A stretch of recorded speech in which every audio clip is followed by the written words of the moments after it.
아멘. 감사합니다. 감사합니다. 네.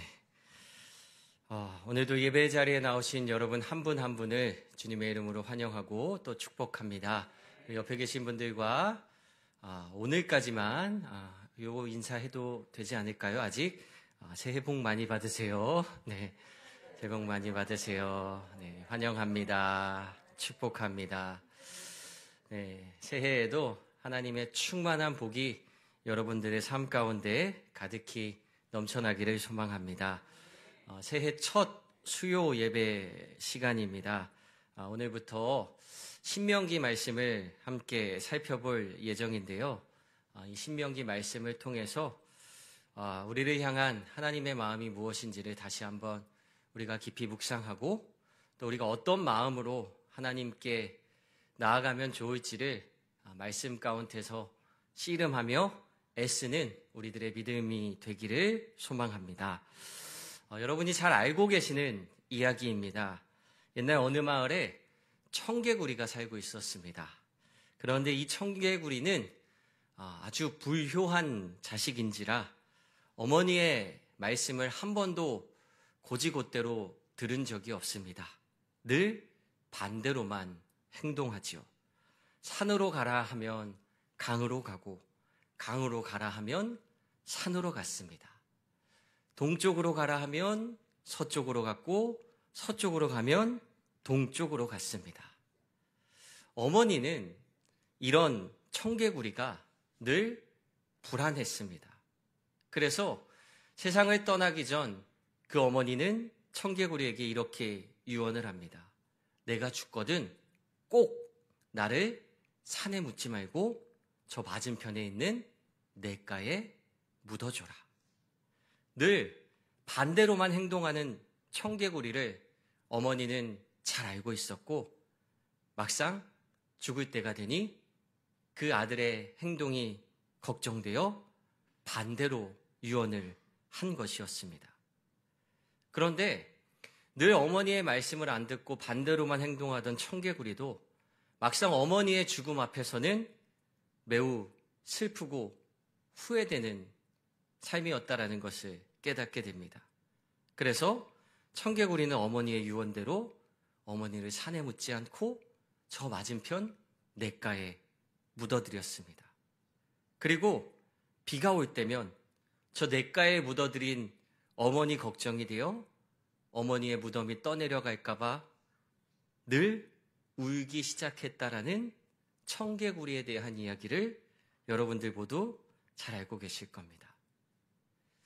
평생을 반대로만 행동하던 청개구리도 어머니의 유언 앞에서는 그 말씀을 잘 따르게 됩니다. 이 유언이라고 하는 것은요, 그만큼 말이 가진 무게가 어마어마하게 무겁습니다.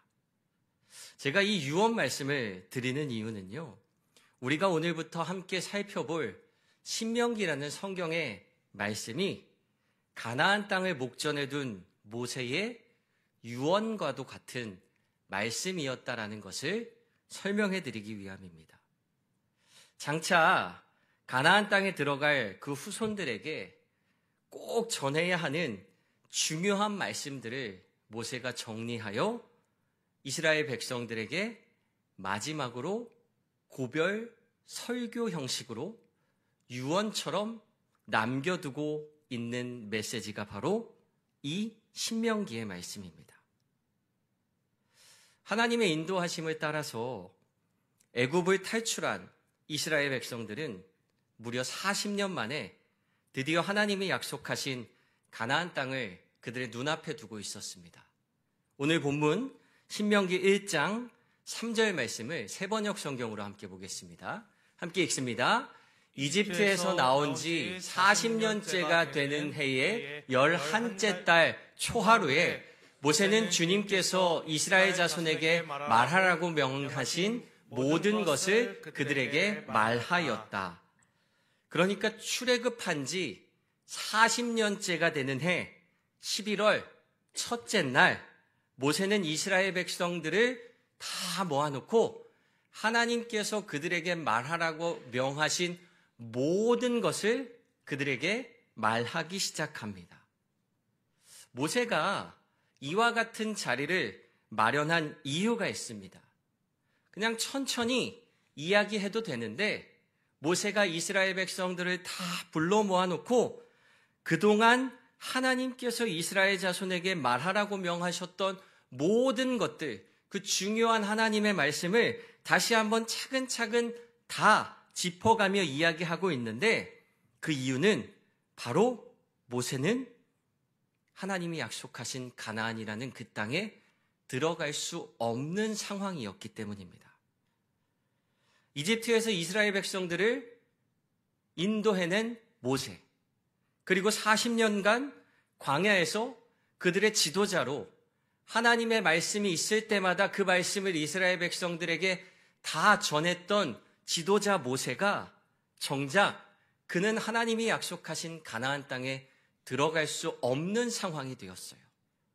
그래서 그 하나님이 약속하신 가나안 땅을 눈앞에 두고 여러분, 나는 저 땅에 들어갈 수 없는 상황이니 지금부터 여러분은 이제 내가 전하는 하나님의 말씀을 잘 들으십시오라고 하면서 설교를 이어가기 시작하는 겁니다. 모세가 가나안 땅에 들어갈 수 없었던 이유는 바로 가데스바네아에서 있었던 한 사건 때문입니다. 그 이야기는 민수기 13장 그리고 민수기 20장으로 시간을 거슬러 올라갑니다. 먼저 민수기 13장에 나오는 여러분들이 잘 아시는 가나안 정탐 사건이 있었습니다. 애굽을 탈출한 이스라엘 백성들이요, 생각보다 빠르게 가나안 땅 앞에 도착했습니다. 애굽을 나와서 가나안 앞에 도착하기까지가 40년이 걸린 게 아니라 생각보다 빨리 아주 빠른 시간 안에 가나안 땅 앞에 도착했어요. 그때 모세는 각 지파에서 한 명씩의 용감한 사람을 뽑아서 총 12명의 정탐꾼을 보내 그 하나님이 약속하신 가나안 땅을 40일 동안 둘러보고 보고를 하도록 명령합니다. 이 이야기 지난 주일날 들으셨는데 잘 기억하고 계시죠? 네.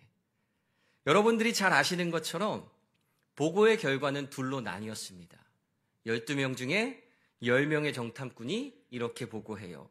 그 땅은 정말 하나님이 말씀하신 대로 젖과 꿀이 흐르는 땅이 맞습니다. 우리가 가봤더니 정말 그 땅은 너무나도 좋은 땅입니다. 그런데 거기에 살고 있는 그 땅의 주인들, 민족들이 너무 강해서, 너무 커서 우리가 그들과 맞서 싸우기는 어려울 것 같습니다. 그래서 우리는 하나님이 약속하셨다는 저 가나안 땅에 들어갈 수 없습니다라고 보고를 해요.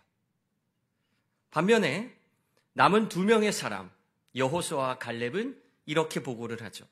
정말 그 땅에 살고 있는 민족들이, 사람들이 아주 강하고 기골이 장대합니다. 하지만 우리에게는 그보다 강하신 하나님이 동행하고 계시기 때문에 우리는 그 땅을 향해 나아가야 합니다. 그 땅을 들어갈 수 있습니다라고 주장을 해요. 이 사건이 있었던 때가 언제냐 하면요, 이스라엘 백성들이 애굽을 탈출한 지 얼마 되지 않았던 때입니다. 우리 흔히 하는 말로, 우리끼리 하는 세상의 말로 약발도 떨어지기 전이에요. 아직 감기약 먹은 그 약발이 몸에 남아있었던 그 시기, 하나님이 이집트에 내리셨던 10가지 재앙을 그들이 애굽에서 두 눈으로 똑똑히 보고 나온 지 얼마 되지 않았을 때, 홍해를 건넌 지도 얼마 되지 않았던 그 시기에 그들은 자기들의 두 눈으로 똑똑히 보았고 두 다리로 그 다리를 바다를 건넜는데 그 상황 속에서 하나님의 약속을 신뢰하지 못한 채 우리는 들어갈 수 없습니다. 하나님이 약속하셨지만 불가능합니다. 라며 하나님을 신뢰하지 못합니다. 그 불신앙의 결과가 어떻게 되었느냐?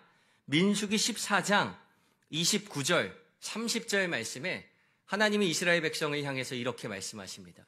너희 시체가 이 광야에 엎드러질 것이라. 너희 중에서 20세 이상으로 계수된 자, 곧 나를 원망한 자 전부가 여분네의 아들 갈렙과 눈의 아들 여호수아 외에는 내가 맹세하여 너희에게 살게 하리라 한 땅에 결단코 들어가지 못하리라.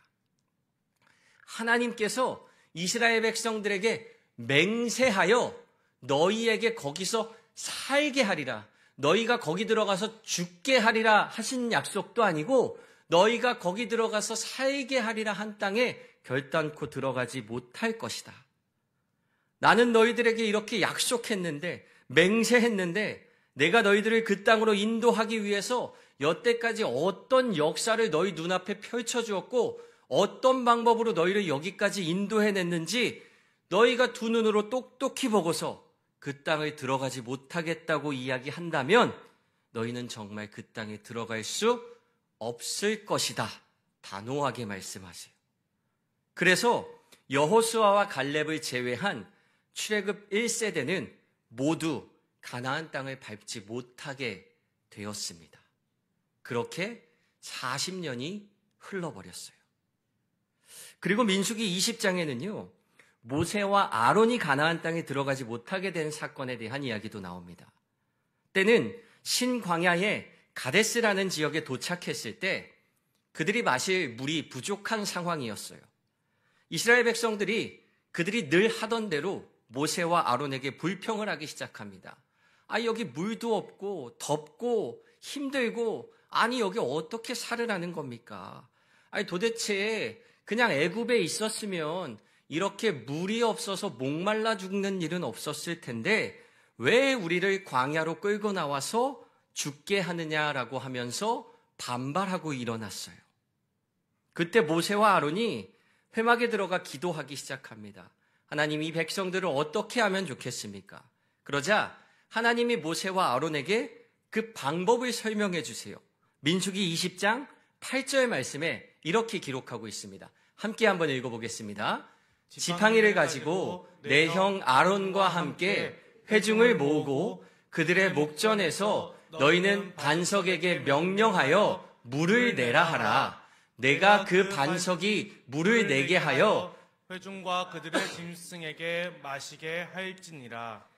하나님께서 모세와 아론에게 반석에게 명령하여 물을 내도록 하라, 이렇게 방법을 말씀해 주세요. 그러면 내가 그 반석이 물을 내게 하여 회중과 짐승들에게 마실 물까지 거기서 나오게 하실 것이다라고 약속하십니다.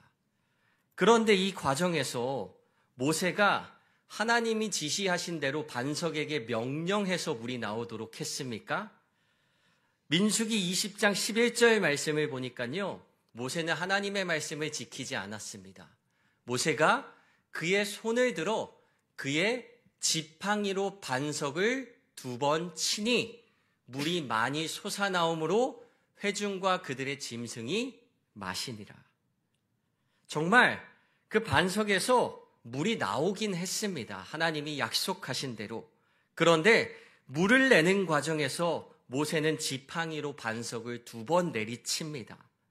하나님이 말씀하신 대로 반석에게 명령해서 물이 나오도록 한 게 아니라, 하나님의 말씀에 순종한 것이 아니라 자기의 방법대로, 내 뜻대로 반석을 지팡이로 2번 내리쳐서 그들에게 물을 주었습니다. 하나님 명령에 대한 불순종으로 하나님은 모세에게 이렇게 말씀하십니다. 민수기 20장 12절 말씀이에요. 여호와께서 모세와 아론에게 이르시되 너희가 나를 믿지 아니하고 이스라엘 자손의 목전에서 내 거룩함을 나타내지 아니한 고로 너희는 이 회중을 내가 그들에게 준 땅으로, 그러니까 가나안 땅으로 인도하여 드리지 못하리라. 이 결과 출애굽의 인도자였던 모세와 아론까지도 결국 하나님이 약속하신 가나안 땅으로 들어갈 수 없게 되었습니다. 그렇게 세월은 훌쩍 시간이 지나 40년이나 흘러버렸습니다. 그리고 정말 하나님이 약속하신 가나안 땅을 목전에 둔 이스라엘 백성들과 모세는 그 땅을 바라보며 이제 마지막 시간을 보내고 있습니다. 하나님에 대한 불순종의 대가로 40년이라는 시간을 허비할 수밖에 없었고 결국 출애굽 1세대는 모두 세상을 떠난 채 여호수아와 갈렙만 살아남았습니다. 모세는 하나님이 약속하신 그 땅을 눈앞에 두고 출애굽 2세대에게 하나님의 말씀을 아주 진실하게 혼을 담아서 마지막 혼신의 힘을 다해 다시 한번 가르치고 있는 거예요. 왜냐하면 이 출애굽 2세대는 하나님이 이스라엘 백성들을 애굽에서 이끌어내셨던 그 경험을 해보지 못했던 사람들, 하나님이 어떻게 역사하시는지 깊이 경험해보지 못했던 그 새로운 세대에게 하나님의 백성이 지켜야 하는 율법을 다시 한번 가르쳐주면서 너희들이 어떻게 하나님의 복 안에 살아가야 하는지, 율법을 하나님께서 왜 주셨고 그 율법을 왜 지켜야 하는지, 그리고 그 율법을 지켰을 때 너희들에게 어떤 삶이 약속되어 있는지 모세는 마지막 정말 손주 같은 자식들을 향해서 혼신의 힘을 다해 설교하고 있는 말씀이 바로 이 신명기 말씀이에요. 본문 2절 말씀을 다시 한번 보실까요? 오늘 본문 2절 말씀입니다. 호렙산에서 세일산을 지나 가데스바네아까지 10하루길이었다. 갑자기 이 이야기를 하는 이유가 뭐냐 하면요, 호렙에서 가데스바네아라는 곳까지의 거리는 걸어서 10하루면 도착하는 거리입니다. 키로수로 따지면 80km 정도밖에 되지 않는 거리라고 합니다. 맘 잡고 걸어가면 나흘 길이면 갈 수 있는 거리. 그런데 이스라엘 자손이 가데스에서 가나안 땅에 이르기까지는 무려 40년이라는 시간이 걸렸다는 거예요. 그 이유가 무엇입니까? 앞서 민수기 말씀에서 살펴봤던 것처럼 하나님에 대한 불신과 하나님에 대한 불순종 때문에 그들은 10하루면 갈 수 있는 길을, 맘 잡고 가면 사흘이면 갈 수 있는 길을 무려 40년에 걸려 눈앞에 두고 있는 겁니다. 모세는 그 과정을 맨 앞에서 경험한 사람입니다. 맨 앞에서 이스라엘 백성들을 이집트에서 탈출시켜냈던 사람이 모세고요. 맨 앞에서 가나안 땅을 눈앞에 두고도 40년을 방황할 수밖에 없었던 삶을 인도했던 사람이 모세입니다. 그리고 자신의 실수로 인해서 반석에게 명령하여 물을 내라 하셨는데 그 하나님의 말씀을 온전히 따르지 못하고 지팡이로 2번 내리친 그 사건으로 인해서 자기 또한 가나안 땅에 들어갈 수 없다라는 사실을 알고 있었던 사람입니다. 불신과 불순종의 결과가 얼마나 무섭고 책임이 무거운지를 가장 잘 아는 사람이 바로 모세였어요. 그래서 모세는 신명기 말씀을 통해 장차 가나안 시대를 살아가게 될 후손들, 앞으로 가나안 땅에서 하나님이 주시는 놀라운 축복을 누리게 될 후손들이, 내 손주 같은 자식들이 하나님의 말씀을 불순종하지 말라고, 하나님에 대한 신뢰를 거두지 말고 또다시 이렇게 방황하는 40년의 세월을, 허송세월을 보내지 않게 하기 위해서 하나님의 말씀에 순종해야 된다라는 것을 강조하며 이와 같은 말씀을 전하고 있습니다. 사실 우리 또한 하나님 말씀에 순종해야 한다라는 것은 너무나도 잘 알고 있습니다. 아마 여기 앉아 계신 여러분들 중에 하나님 말씀에 순종해야 합니다라는 메시지를 한 번도 들어보지 않으신 분은 안 계실 겁니다. 하나님 말씀에 순종해야 합니다. 우리는 너무나도 잘 아는 말씀이에요. 그런데 순종한다라는 것이 우리 삶에서 쉽지 않다라는 게 늘 우리의 문제입니다. 로마서 7장 19절 말씀을 보니까요, 바울은 이렇게 이야기합니다. 우리 함께 한 목소리로 봉독하겠습니다. 내가 원하는 바 선은 행하지 아니하고 도리어 원하지 아니하는 바 악을 행하는도다. 내가 원하는 바 선은 행하지 않고 도리어 원하지 아니하는 악을 행하는 나약한 우리들의 마음을 대변하고 있어요.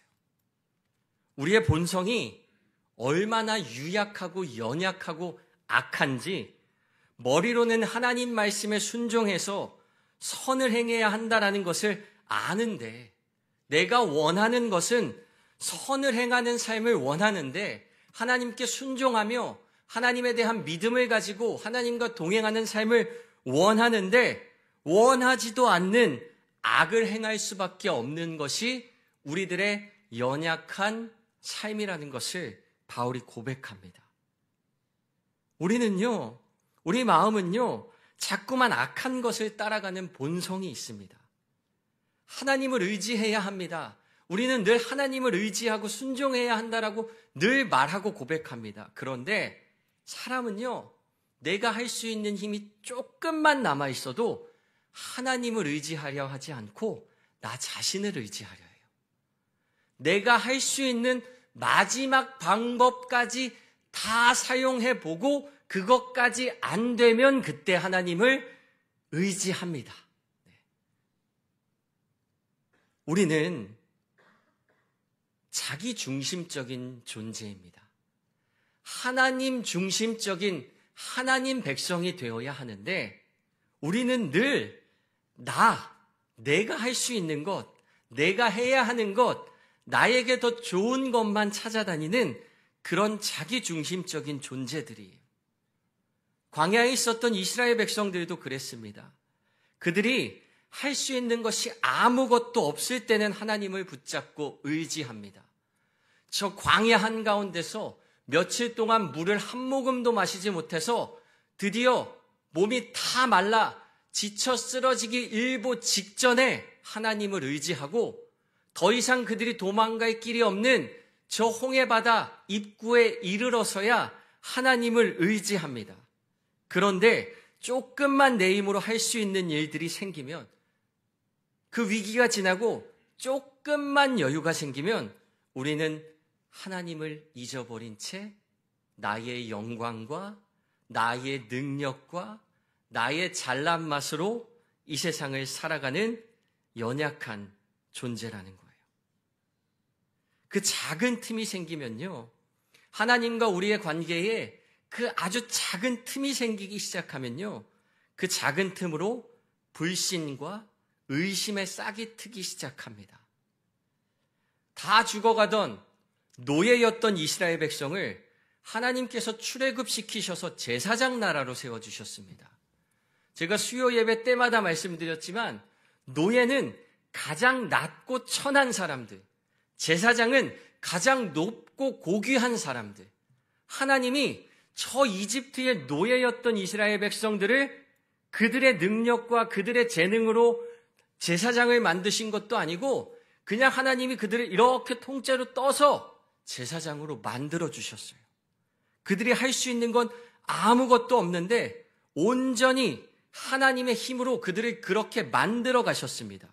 그런데 이스라엘 백성들은 그 광야 한가운데서 마실 물이 없다고 다시 이집트로 되돌아가겠다고 난리를 치고 소동을 부립니다. 하나님이 약속하신 가나안 땅을 눈앞에 두고 있었어요. 그 가나안 땅이 멀어서 40년이 걸린 게 아니었습니다. 그 땅이 어떤 곳인지 감이 안 잡혀서 못 들어갑니다라고 말했던 것도 아닙니다. 그들의 눈으로 12명의 정탐꾼을 통해서 그 가나안 땅은 정말 젖과 꿀이 흐르는 좋은 환경의 땅이라는 것을 하나님이 그들의 눈을 통해 확인시켜 주셨어요. 몰라서 못 들어간 게 아니었습니다. 그런데 10명의 정탐꾼은 그 땅은 좋지만, 그 환경은 좋지만 거기 살고 있는 사람들이 무서워서 우리는 들어갈 수 없을 것이라고 하나님의 말씀에 순종하지 않은 채 자기들의 생각 안에 갇혀버렸습니다. 우리에게 믿음이 없으면 우리는 결코 하나님 말씀에 순종할 수 없습니다. 우리가 하나님 말씀에 순종할 수 있는 이유는요, 하나님을 믿고 신뢰하기 때문이에요.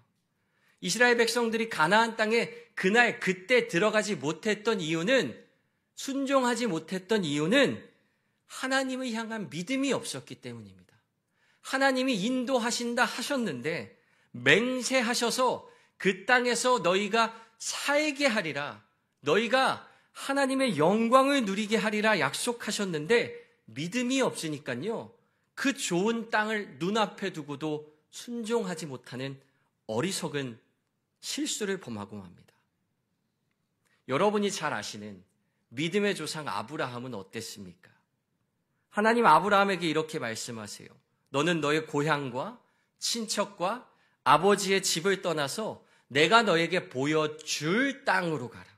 내가 너에게 보여준 땅으로 가라가 아니라 앞으로 장차 보여줄 땅으로 가라. 아브라함이 믿을 수 있는 것은 하나님에 대한 이 약속밖에 믿을 것이 없었습니다. 그 눈으로 확인한 것도 없었고요. 그 땅이 어떤 곳인지도 몰랐습니다. 하지만 장차 하나님이 그 땅을 보여주시겠다 하셨고 그 땅에서 복되게 하실 것이라 약속하셨으니까 그것만 믿고 아브라함은 믿음을 가지고 하나님 앞에 순종합니다. 여러분, 아브라함이 고향과 친척과 아버지의 집을 떠나는 게 그렇게 간단한 일이었을까요? 지금 우리처럼 그냥 인천 부평에 살다가 하나님이 저기 강원도로 이사가라 그러면 네, 이렇게 단순하게 우리의 삶의 터전을 옮기는 것, 그것보다 훨씬 더 무겁고 어려운 일이었습니다. 당시에는 부족 사회였습니다. 같은 부족, 고향, 친척, 아버지의 집 식구들이 다 한데 모여 살던 시대예요. 그런데 거기서 나만 떨어져 나와서 하나님이 보여줄 다른 부족들이 살고 있는 땅으로 가라? 얼마나 위험한 일입니까? 그 당시 사람들은 이방인을 환영해 주지 않습니다. 이방인은 모두 다 적이에요. 그런데 나보고 이방인의 삶을 살라 하시는 그 하나님의 말씀을 순종한다라는 것은요, 하나님에 대한 믿음이 없이는 결단코 할 수 없는 일이었습니다. 그는 그의 생활의 기반과 그의 사회적인 모든 것을 다 끊어내버리고 던져버리고 새로운 환경에서 오직 하나님 한 분만을 의지하며 살아가는 믿음의 결단을 하나님이 요구하셨고, 아브라함은 그 하나님의 말씀에 순종하며 믿고 나아간 거예요. 너는 이제부터 너의 아버지의 아들이 아니라 내 아들이다. 그렇게 하겠니? 아브라함, 네 하고 순종했습니다. 그의 아들 이삭에 대해서도 똑같은 요구를 하시죠. 이 아들이 너의 아들이 아니라 나의 아들로 드릴 수 있겠니? 아브라함은 하나님의 말씀에 순종하며 믿음으로 나아갑니다. 그런데 이스라엘 백성들은 어땠습니까? 하나님이요, 시시때때로 그들에게 나타나서 말씀해 주고 계세요. 그냥 막연히 가나안 땅에 가면 좋을 거야, 그러니까 가, 이렇게 하신 것이 아니라 믿지 못하는 이스라엘 백성들에게 수많은 증거들을 보여주셨습니다. 애굽에 내렸던 10가지의 재앙, 홍해를 건넜던 사건, 광야 가운데 구름 기둥과 불 기둥으로 인도해 주셨고, 만나와 메추라기를 내려주셨고, 반석 위에서 물이 솟아나게 하셨습니다. 그들은 수많은 하나님의 역사를 눈으로 보고 확인하고 경험했습니다. 인간의 힘으로는 도저히 할 수 없는 일들이에요. 흉내도 낼 수 없는 일들입니다. 이거는 하나님밖에 하실 수 없는 일들입니다. 그래서 의심할 여지조차 없었어요. 그런데 그들은 그런 일을 경험하면서도 마음속에 하나님에 대한 믿음이 없었습니다. 그래서 순종하지 못했어요. 그 불순종의 결과가 10하루면 도착할 거리를 빙빙 돌고 돌아 40년의 시간이 흘려버렸다는 겁니다. 순종은요, 희생이 따릅니다. 우리가 하나님께 순종하기 위해서는요, 나 자신을 버리고 내 생각을 내려놓아야 합니다. 그래서 순종은 희생이 따릅니다.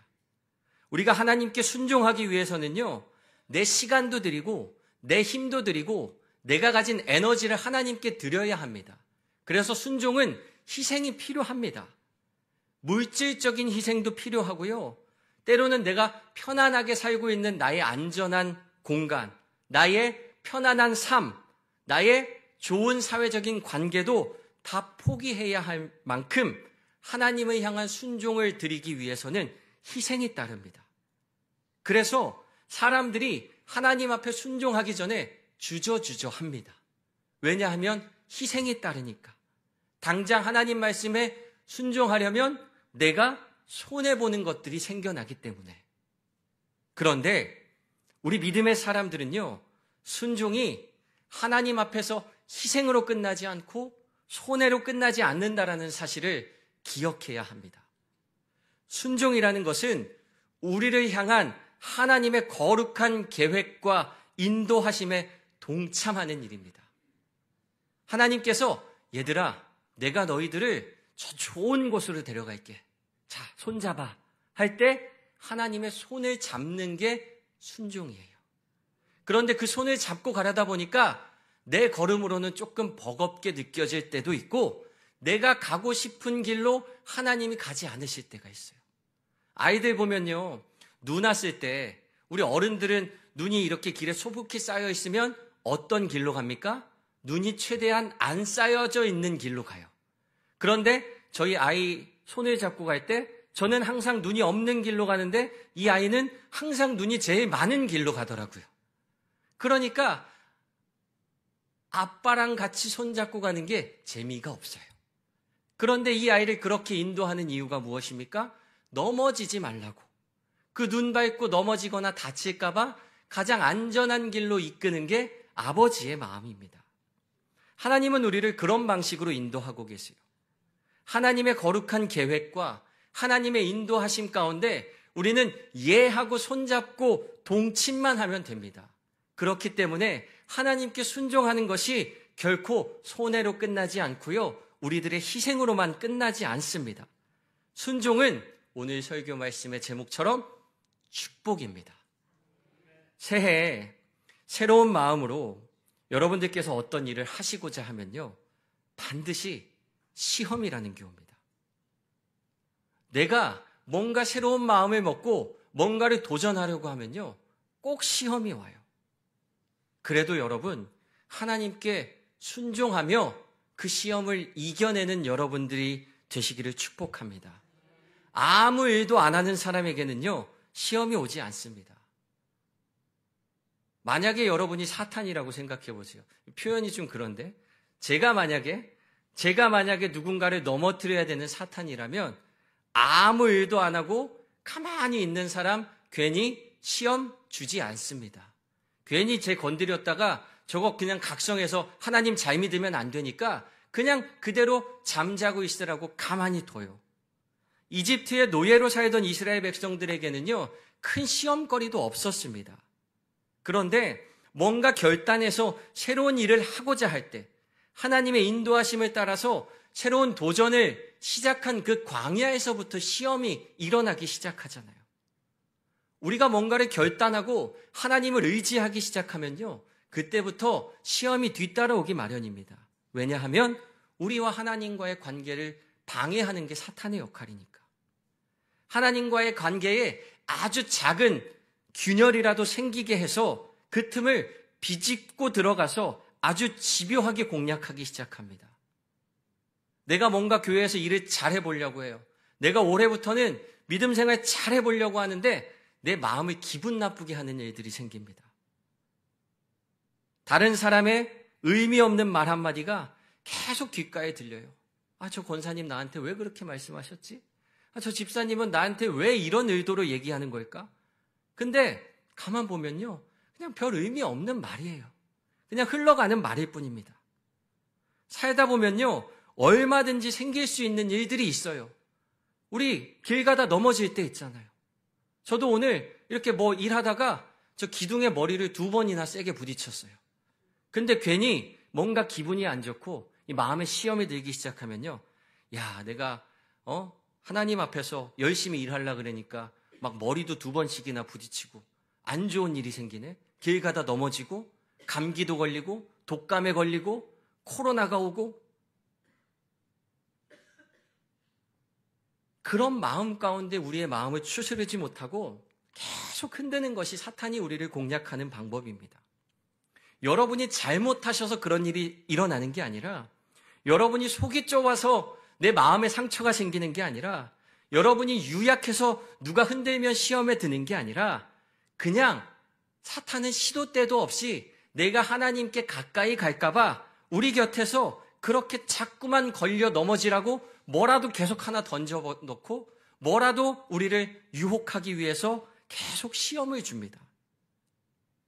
하나님께 결단하고 뭔가 좀 해보려 할 때 꼭 이런 시험이 찾아오죠.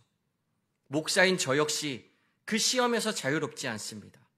하지만 여러분, 시험 앞에 무너지지 않고 하나님 말씀 붙들고 어느 상황에서도 하나님께 순종할 수 있는 여러분들이 되시기를 축복합니다.